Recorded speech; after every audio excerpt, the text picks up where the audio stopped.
the Act and the election rules of 2017, with the consequence that Section 215(5) of the Act would be attracted, pursuant to which PTI was declared ineligible to obtain the election symbol which it had applied for. The order of ECP dated 22nd December 2023 was assailed before the Peshawar High Court in writ petition number 6173, which was allowed with a short order dated 10 January 2024.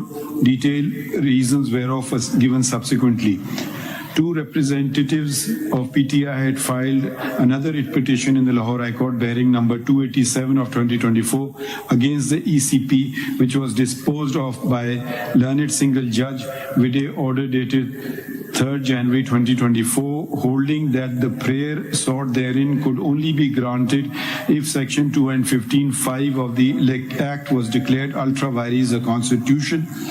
But since the same was not challenged, the relief sought could not be granted. It was also mentioned that the petition was pending in the Peshawar High Court.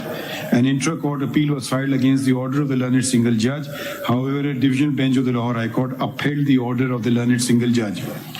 Writ petition number 81171 and 332 remain pending in the Lahore High Court. Writ petition number 6173 filed in the Peshawar High Court did not disclose that writ petition number 81171 was pending adjudication before a 5-member bench of the Lahore High Court, even though it pertained to the very same matter, that is the holding of intra-party elections in PTI. Writ petition number 6173 filed before the Peshawar High Court was not maintainable because the same issue of intra-party elections had already been assailed by PTI before the Lahore High Court. If two and more courts have concurrent jurisdiction, while a petitioner may elect to avail of his remedy before either court, but having chosen a particular court, the same dispute cannot then be taken to the other court. ECP has been calling upon PTI to hold its intra-party elections since 24th May 2021. At that time, PTI was in the federal government and in some provinces. Therefore, it cannot be stated that ECP was victimizing PTI. Nonetheless, we wanted to satisfy ourselves that the ECP had not acted mala fide or for ulterior reason, or that PTI was discriminated against. It transpired that ECP had passed orders against 13 other registered political parties which were far more severe than the order passed against PTI. One such case of All Pakistan Muslim League came before this court on 12 January 2024, and the order of the ECP delisting the said political party was upheld. ECP wanted to ensure that PTI holds intra-party elections. The mere production of a certificate stating that such elections were held would not suffice to establish that intra-party elections had been held when a challenge was thrown to such an assertion.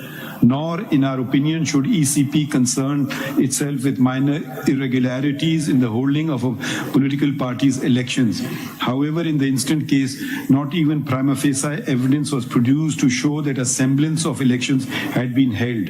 14 PTI members with stated credentials had complained to ECP that elections had not been held. These complaints were brushed aside in the writ petition by simply asserting that they were not members of PTI and thus not entitled to contest elections. But this bare denial was insufficient, particularly when they had credibly established their long association with PTI.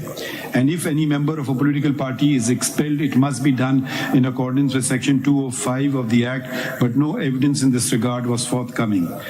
Democracy founded Pakistan, a fundamental aspect of which is the ability to put oneself forward as a candidate and to be able to vote, both within a political party and in general elections.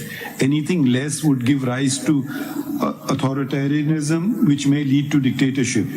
The ECP is a constitutional body, and amongst its duties are those mentioned in the Constitution of the Islamic Republic of Pakistan, Article 219E of which stipulates that ECP must also undertake such functions as prescribed by law, which would include those mentioned in the Act. Section 208 of the Act mandates that political parties must hold intra-party elections periodically, and that a period not exceeding 5 years elapse within 2 elections.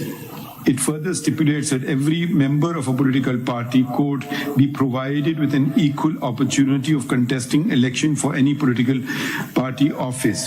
Members of PTI were not provided nomination papers when they went to get them, nor were any intra-party elections held. Incidentally, the notice issued by PTI Secretariat that their elections were to be held in Peshawar, but did not mention the venue. And then the venue was shifted to Chamkani, which is a village adjacent to Peshawar. Neither before the Lahore High Court nor before the Peshawar High Court, any provision of the Act, including Section 215(5), was challenged. The observation of the learned judges that the provision of the law was absurd was uncalled for, particularly when no provision thereof was declared to be unconstitutional. Surprisingly, no declaration was sought nor given that intra-party elections were held in PTI, let alone that the same were held in accordance with the law. If it had been established that elections had been held, then ECP would have to justify if any legal benefit to such a political party was being withheld. But if intra-party elections were not held, the benefits accruing pursuant to the holding of elections could not be claimed. We also do not agree with the learned judges that the ECP did not have, quote, any jurisdiction to question or adjudicate the intra-party elections of a political party. If such an interpretation is accepted, it would render all provisions in the Act requiring the holding of intra-party elections illusory and of no consequence and be redundant. Therefore, for the aforesaid and detailed reasons to follow, this petition is converted into an appeal and allowed by setting aside the impugned order and judgment of the Peshawar High Court passed in WP number 6173P of 2023. Resultantly, the order of the ECP dated 22 December 2023 is upheld. Thank you.